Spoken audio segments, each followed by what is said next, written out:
Canaã teve seu primeiro filho, chamado Sidom, depois Hete, e também teve como descendentes os Jebuseus, os Amorreus, os Girgazeus, os Eveus, os Arqueus, os Sineus, os Arvadeus, os Zemareus e os Amateus. Tempos depois, os cananeus saíram de Sidom e se espalharam em direção a Gerar, chegando até Gaza no sul e em seguida na direção ao leste até Sodoma, Gomorra, Admá e Zeboim, chegando a Lasa. Olá, bem-vindos. Este é o comentário sobre a geografia profética de Gênesis 10. Sabem, esta passagem até parece só uma lista super aborrecida de nomes antigos, sem dúvida. Mas, na verdade, é um mapa detalhado. Prepara o palco para toda a história de Israel e esconde verdades chocantes sobre a prosperidade e propósito. Primeiro, não pensem nisto como uma daquelas árvores genealógicas no Ancestry.com. E de repente, pensem antes como Deus a colocar pins de GPS no mapa para a sua futura redenção.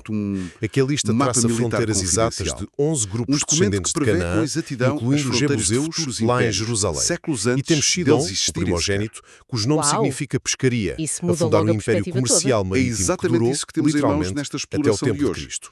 O nosso foco vai ser o deparamos-nos capítulo 10 aqui com um do livro de paradoxo Gênesis, enorme. ali Pensem lá, especificamente dos se este é o mapa versículos 15 escolhido a por Deus, 19. por que É um dar um texto melhor muito imobiliário a conhecido um povo como a Tábua amaldiçoado? das Nações. Pois, Canaã Extraordinário. herdou as terras mais Vamos férteis, analisar o mas, próprio como texto notou o bíblico famoso de teólogo Moisés, John Wesley, Claro, a eles base habitavam de lugares tudo. fantásticos, Sim, e mas cruzar continuavam esses sob estados com as maldição. perspectivas Portanto, históricas e a posse teológicas material de não é Ellen de G. White, todo no seu sinal livro da aprovação Patriarcas divina. e Profetas. E fica a pergunta, Vamos também será debruçar-nos possível que sobre algo as que notas pareça uma enorme meticulosas de bênção John por fora, Wesley mas e seja um integrar as afastamento análises de Deus de por dois dentro? gigantes do estudo do Por Antigo fim, Testamento. esta tensão O serve de Gerhard von pré-mapa para Rad o e o juízo e a Klaus promessa. Westermann, imagino. O texto Exatamente delimita a esses terra dois. prometida É a um Abraão, arsenal de que peso foi para o chamado, nosso segundo estudo de Ellen hoje. G. É White, mesmo. para ser E a luz no nossa meio grande destas nações missão idólatras. para esta E mencionar análise Sodoma e é Gomorra no seu auge essencialmente é como ver a dissecar préquela esta de um filme passagem onde até nós já ao sabemos o tutano. destino trágico. Gosto dessa palavra. Este juízo dissecar. iminente até Pois, foi porque confirmado o pela capítulo 10 arqueologia de da Idade do Gênesis tem Bronze, um problema que de revela a relações destruição públicas repentina no terrível. Vale do Quer Jordão. dizer, a grande A maioria verdadeira de quem herança lê não a se mete Bíblia pelas chega a este fronteiras da terra capítulo que e habitamos, salta à frente. mas pela salta nossa logo. posição no plano Parece só soberano uma de Deus. lista infindável de nomes, impronunciáveis, não é? Mas o desafio hoje é precisamente mudar de lentes. Deixar de ver este texto como uma página burocrática de um arquivo morto e começar a entendê-lo como a planta arquitetónica divina, no fundo a fundação de toda a narrativa de redenção que se vai desenrolar a seguir. Pois. E para dar algum contexto a quem nos ouve, o cenário geral deste capítulo é o repovoamento do mundo após o dilúvio, certo? Através daquelas 3 linhagens de Noé, Sem, Cam e Jafé. Exato.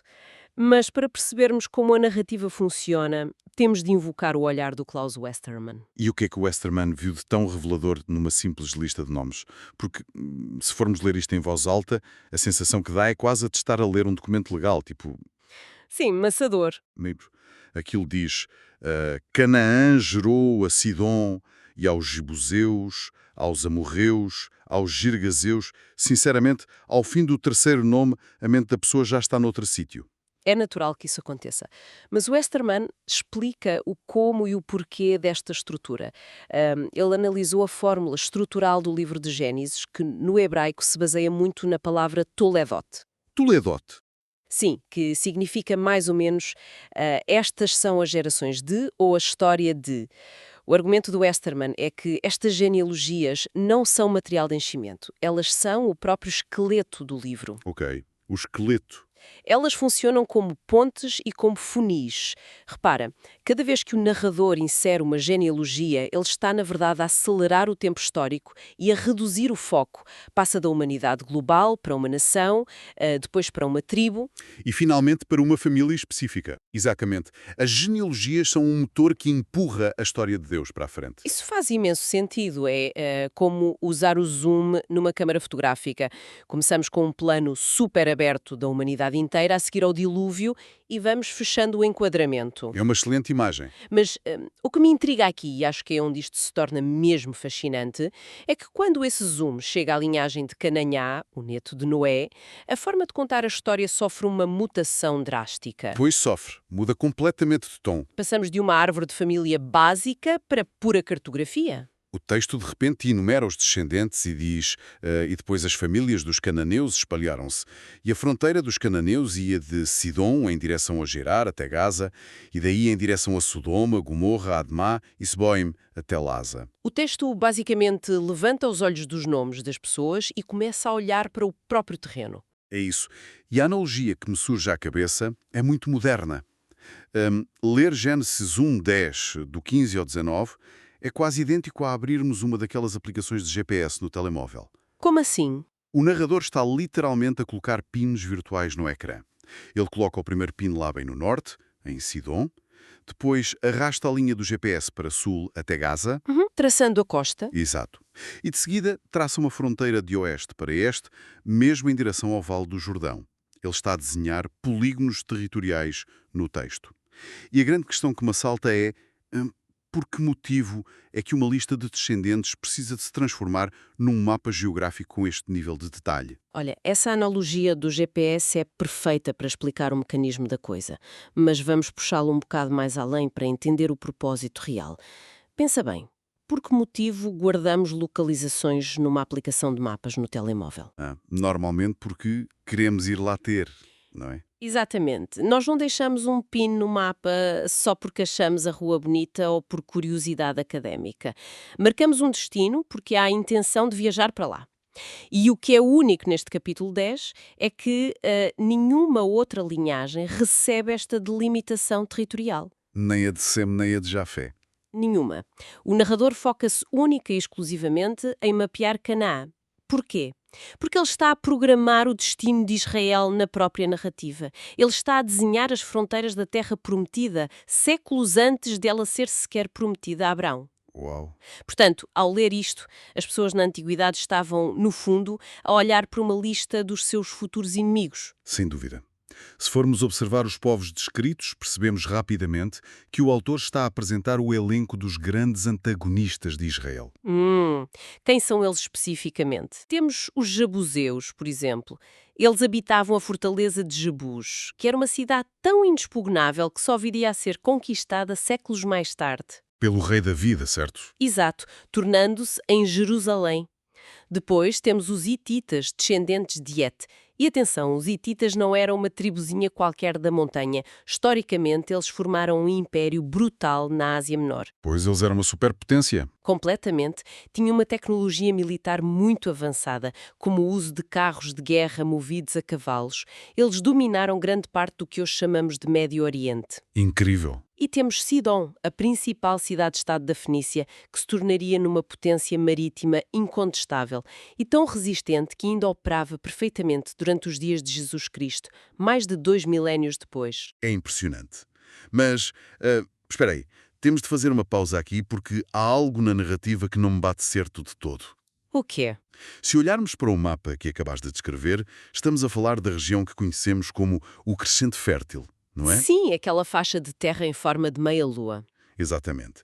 Que era, basicamente, a terra mais valiosa e estrategicamente colocada de todo o mundo antigo. Uma verdadeira autoestrada comercial que ligava o Egito à Mesopotâmia. Precisamente. Era a melhor fatia de terra disponível. Tinha água, rotas de comércio, recursos muito abundantes. Então, pronto, aqui está a enorme contradição. O grande buraco no guião que me confunde imenso. Canaã foi o alvo de uma maldição explícita proferida pelo avô, Noé. Sim, o texto é claro nisso. Ora, se ele estava sob um juízo tão pesado, como é que os descendentes dele acabam por ficar com as propriedades mais caras do monopólio do mundo antigo? Os descendentes de Sem e Jafé receberam a bênção, mas Canaã fica com a terra rica, as rotas comerciais, os portos de Sidom e os vales férteis do Jordão. Pois, parece um contrassenso. Não faz sentido nenhum. É como um aluno reprovar no exame final e receber uma viagem de luxo como recompensa da escola. Onde é que está a justiça e a coerência teológica nisto tudo? Olha, essa é uma leitura muito, muito atenta. Podes achar à primeira vista que é um erro ou uma injustiça flagrante, mas é exatamente aí que entra a genialidade do autor bíblico, que não tenta de todo esconder essa tensão. Então como é que resolvemos o problema? Para dissecar essa aparente contradição, precisamos de trazer para a nossa conversa as notas sobre o Antigo Testamento de John Wesley. Boa. Wesley tem sempre perspectivas muito afiadas. E tem mesmo. Wesley analisa esta passagem com uma precisão cirúrgica e levanta exatamente a mesma questão que tu. Ele nota que a posteridade de Canaã tornou-se incrivelmente numerosa, rica e fixou-se em lugares extremamente agradáveis e férteis. No entanto, a conclusão de Wesley explica um princípio basilar de como a providência funciona. Ele diz que a riqueza material não anula uma maldição espiritual. Espera, ajuda-me a perceber esse salto lógico. Como é que ter a melhor terra de todas não anula a maldição? O argumento do Wesley é que Canaã obteve os bens temporais, a prosperidade terrena, mas isso era altamente efêmera. Em contrapartida, Sem e Jafé herdaram algo infinitamente superior. A bênção espiritual. Exato. O destino de serem os portadores da bênção divina contínua. E no caso de Sem, a linhagem através da qual o Messias viria a nascer. Percebo. É aqui que entram daqueles conceitos de ouro que tipicamente se aprende numa escola bíblica, sabes? A distinção vital entre circunstância material e posição espiritual. É um contraste gigante. Sem dúvida. Ter a conta bancária cheia, o exército mais forte e a terra mais fértil não significa de forma alguma que se tenha a aprovação do céu. A prosperidade dos cananeus era, no fundo, um privilégio com prazo de validade estipulado. Tinham os dias contados. Exato. A geografia de Canaã era espetacular, sim, mas o seu alicerce moral estava prestes a ruir. Pois, isso obriga-nos a uma mudança completa de perspectiva, ou seja, se a prosperidade de Canaã era temporária e estava destinada ao colapso, então, na verdade, aquela terra magnífica estava a ser guardada por outra pessoa. O que me faz imaginar este cenário como um grande, luxuoso teatro. Os cananeus estão lá dentro, mas não são os verdadeiros protagonistas da peça. Eles estão apenas a aquecer o palco. Essa metáfora de teatro é fantástica. Estão a construir os cenários formidáveis, a erguer aquelas cidades moradas, a pavimentar as rotas comerciais, a preparar a iluminação e o guarda-roupa, para uma peça onde acabarão por ser totalmente substituídos.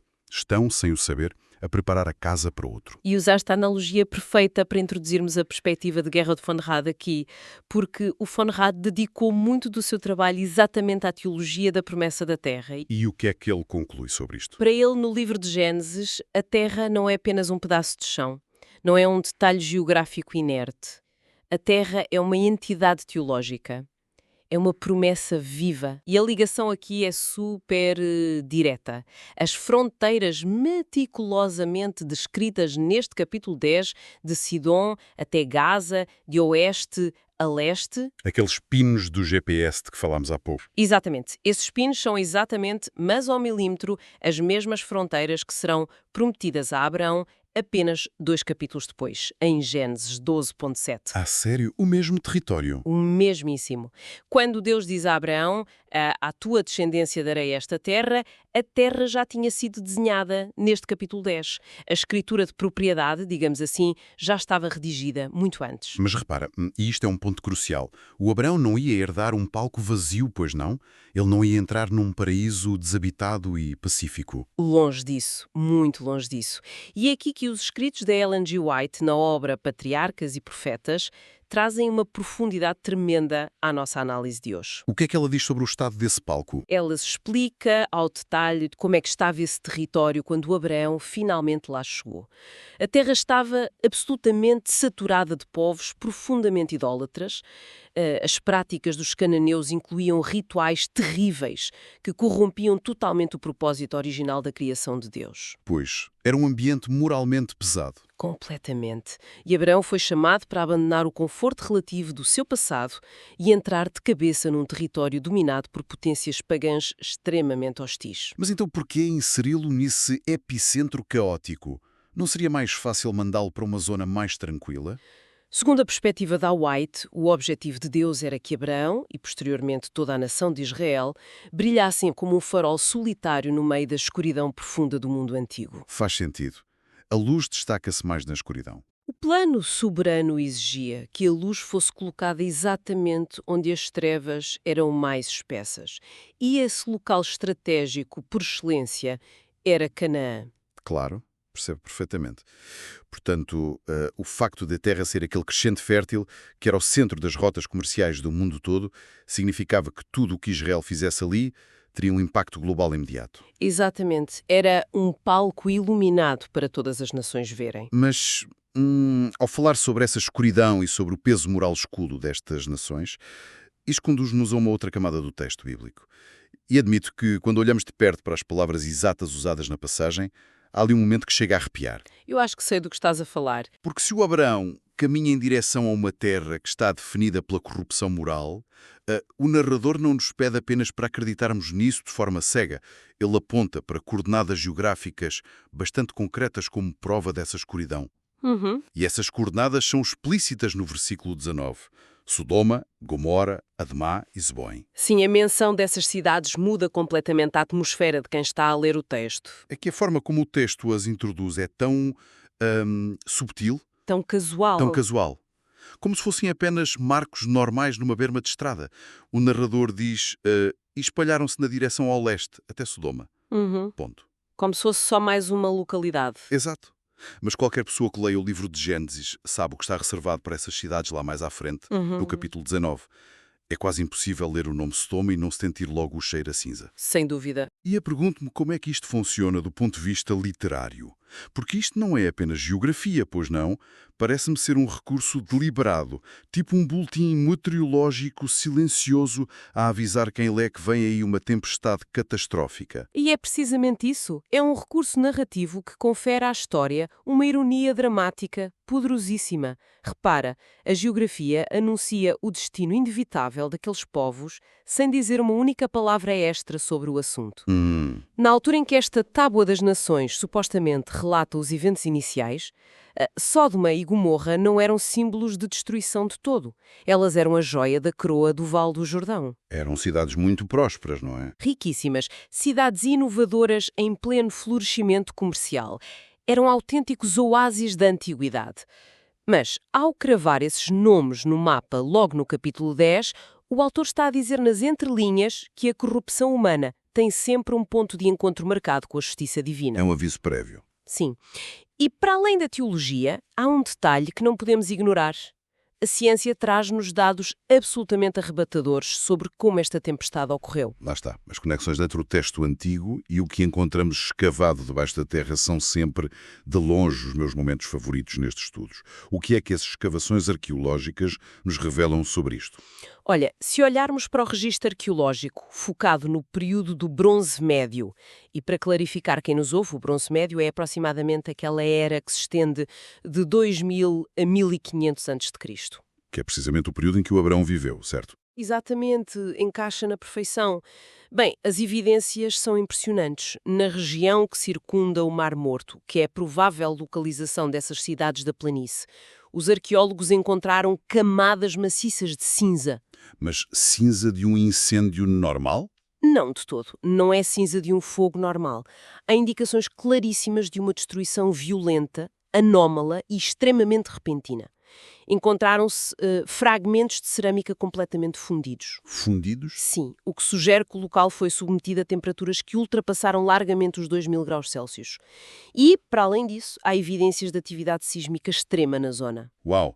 Ou seja, o aviso de tempestade que lês nas entrelinhas de Gênesis 10 materializou-se fisicamente no Bronze Médio. A arqueologia confirma o evento. Confirma o evento e a intensidade dele. Isso dá uma dimensão de realidade um bocado assustadora ao texto, devo dizer. Mas traz de volta uma questão importante sobre a justiça de Deus e sobre o tempo que ele leva a agir.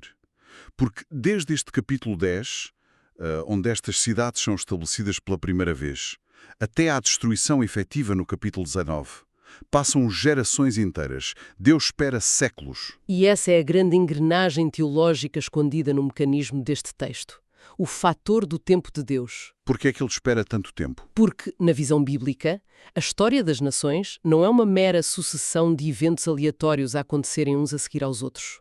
Tudo está meticulosamente gerido pela providência divina, que gera não só o espaço territorial, o tal mapa, mas gera também o tempo moral. Nós vemos esta explicação cristalina um bocadinho mais à frente, no capítulo 15 de Gênesis, versículo 16. Deus explica a Abraão que a descendência dele vai ser escrava no Egito e que só regressará àquela terra prometida após 4 gerações. É muito tempo. É. E Deus dá um motivo espantoso para essa longa espera. Ele diz, e cito, porque a iniquidade dos amorreus ainda não está completa.